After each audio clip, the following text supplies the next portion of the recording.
El Espíritu del Señor está sobre mí, me ha enviado a evangelizar a los pobres, dice el Señor. Escuchemos con mucha atención la palabra de Dios. Evangelio de hoy, lunes 2 de septiembre de 2024. Primera lectura.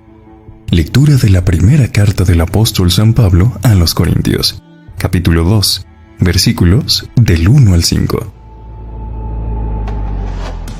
Yo, hermanos, cuando vine a vosotros a anunciaros el misterio de Dios, no lo hice con sublime elocuencia o sabiduría, pues nunca entre vosotros me precié de saber cosa alguna, sino a Jesucristo y este crucificado. Me presenté a vosotros débil y temblando de miedo. Mi palabra y mi predicación no fue con persuasiva sabiduría humana, sino en la manifestación y el poder del Espíritu, para que vuestra fe no se apoye en la sabiduría de los hombres, sino en el poder de Dios. Palabra de Dios. Te alabamos, Señor. Salmo responsorial. El Señor llega a regir la tierra. Cantad al Señor un cántico nuevo. Cantad al Señor toda la tierra. Cantad a los pueblos su gloria, sus maravillas a todas las naciones. El Señor llega a regir la tierra. Porque es grande el Señor y muy digno de alabanza, más temible que todos los dioses, pues los dioses de los gentiles son apariencia, mientras que el Señor ha hecho el cielo. El Señor llega a regir la tierra. Alégrese el cielo, goce la tierra, retumbe el mar y cuanto lo llena, vitoreen los campos y cuanto hay en ellos. El Señor llega a regir la tierra. Aclamen los árboles del bosque delante del Señor, que ya llega a regir la tierra. Regirá el orbe con justicia y los pueblos con fidelidad. El Señor llega a regir la tierra.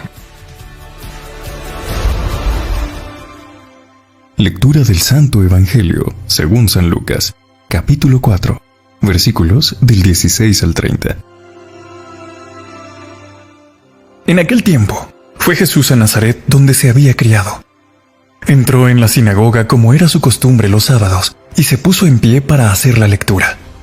Le entregaron el libro del profeta Isaías y desenrollándolo, encontró el pasaje donde estaba escrito: El Espíritu del Señor está sobre mí, porque Él me ha ungido.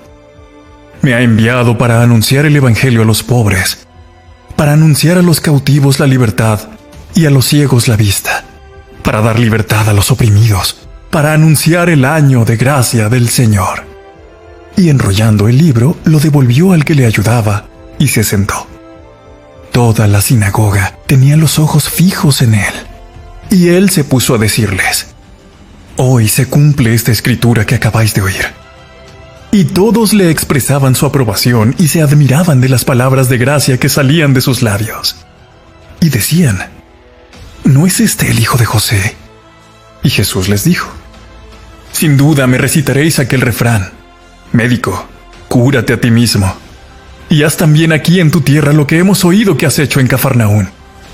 Y añadió: Os aseguro que ningún profeta es bien mirado en su tierra. Os garantizo que en Israel había muchas viudas en tiempos de Elías, cuando estuvo cerrado el cielo 3 años y 6 meses, y hubo una gran hambre en todo el país. Sin embargo, a ninguna de ellas fue enviado Elías, más que a una viuda de Sarepta, en el territorio de Sidón. Y muchos leprosos había en Israel en tiempos del profeta Eliseo.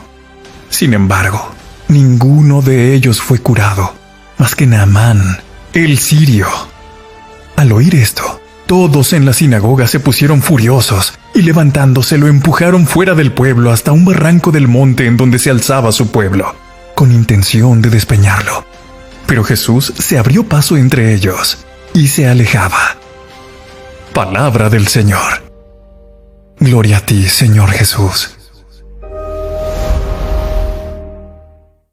Amado Señor Jesús, concédenos iniciar esta nuestra oración con una actitud abierta y dócil para poder escuchar y recibir tu presencia.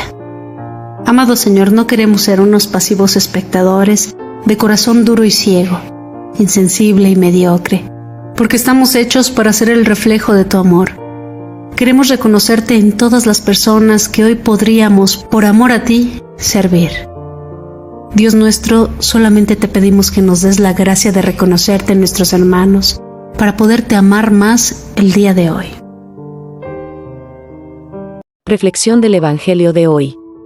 Una primera impresión de los textos de hoy, tras una lectura rápida, será sin duda que ambos pasajes tienen elementos en común, decir lo cual es una perogrullada, pues sabemos que el liturgista selecciona textos con ese criterio. Dicho lo cual, entro en materia para hacer notar uno de esos elementos comunes que probablemente hayamos apreciado ya. El que ambos pasajes denotan situaciones de conflicto previas al propio pasaje en sí, asimismo, que el pasaje en sí sirve como justificación del personaje cuestionado.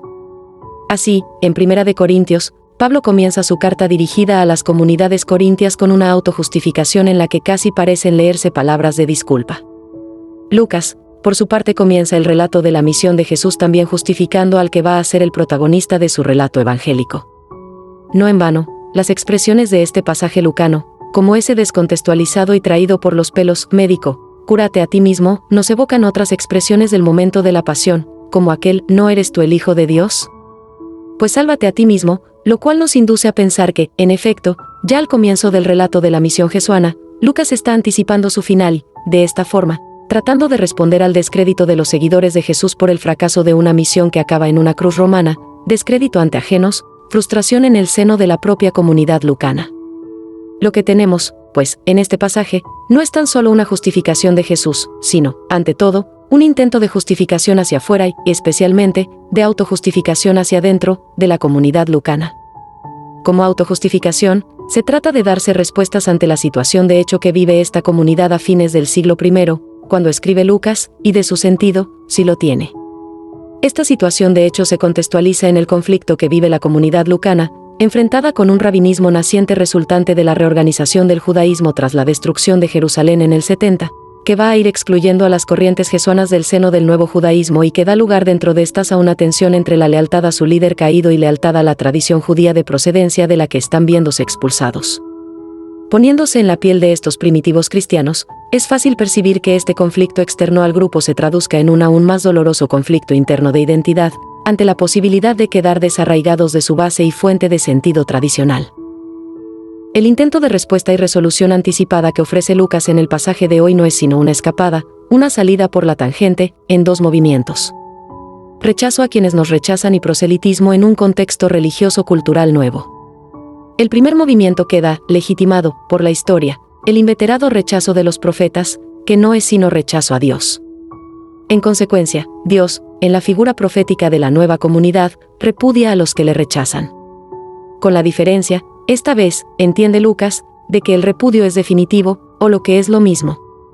Nos vamos, pero nos llevamos a Dios con nosotros. El subsecuente segundo movimiento, una vez experimentado el desarraigo, la salida de la casa paterna, la emancipación, es buscarse la vida en otros ámbitos, que se traduce en trabajar viñas ajenas. ¿Qué remedio? Era eso o capitular y desaparecer como grupo. En realidad, no es una solución inventada por Lucas. Es una descripción de la opción seguida por aquellas comunidades jesuanas que darían lugar a un cristianismo autónomo respecto del judaísmo. Las comunidades que siguieron la opción de mantenerse cerca del judaísmo rabínico se subsumieron en él o se extinguieron, como ya he hecho notar. En efecto, el planteamiento lucano, como el de los otros 3 evangelios canónicos, es el de Pablo, pues en él está su origen. Fue Pablo quien experimentó primero y en su persona el conflicto que décadas más tarde vivirían las comunidades. Pablo fue quien primero vivió la tensión en su propia carne entre, en un polo, negar lo que para él era irrenunciable, a saber, aquella experiencia en el camino de Damasco relatada en Gálatas y que iluminaría y transformaría radicalmente su vida, y, en el otro polo, la dolorosa vivencia del repudio por parte de los suyos a que le abocaba a defender aquella experiencia. Y Pablo, en tal tesitura y en medio de todo tipo de conflictos, tuvo que elegir. Fue leal a su espíritu frente a la querencia de la propia carne, y se emancipó y salió con dolor y a duras penas de la casa paterna. Pero elección de tal calado tenía que justificarse, para empezar ante él mismo, para no romperse en pedazos. Esa justificación es justamente la que seguirían las comunidades que confiaron en su experiencia y siguieron sus pasos, como aquella a la que Lucas dirige el pasaje del Evangelio de hoy, y que hemos visto más arriba. Ahora bien, entiéndase que todas estas justificaciones y autojustificaciones no aportan seguridades ni certezas, ni evitan los conflictos. En el trasfondo de las mismas bulle la debilidad y el miedo y el temblor, la inseguridad del que asume el riesgo de escoger y ser fiel a su elección sin más garantías que la esperanza y confianza de que detrás de todo, detrás de su elección no hay meras razones humanas sino un impulso apoyado en Dios. Los discípulos de Jesús tenemos que comprender que todo don, carisma y misión son dones gratuitos del Espíritu Santo y del querer del Padre.